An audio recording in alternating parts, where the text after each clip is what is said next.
Deus cuida de mim e de você, não há que se preocupar. Deus cuida do nosso caminhar e também do nosso deitar. Não podemos desanimar, porque Ele está sempre a nos cuidar.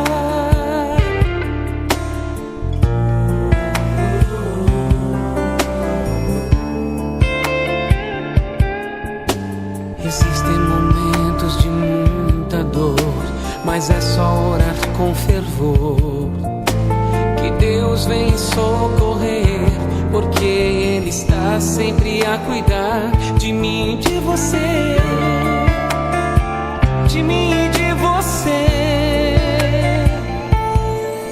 Não importa a distância, não importa o lugar, nada vai nos separar, passe o que passar.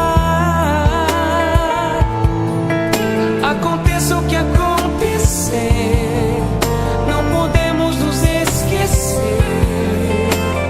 que foi Ele quem deu você pra mim e eu pra você.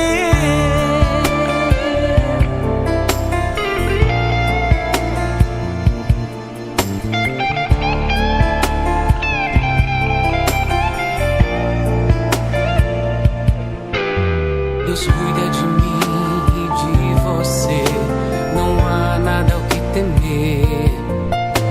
É só confiar e obedecer, e Ele vai cuidar sempre de mim e de você.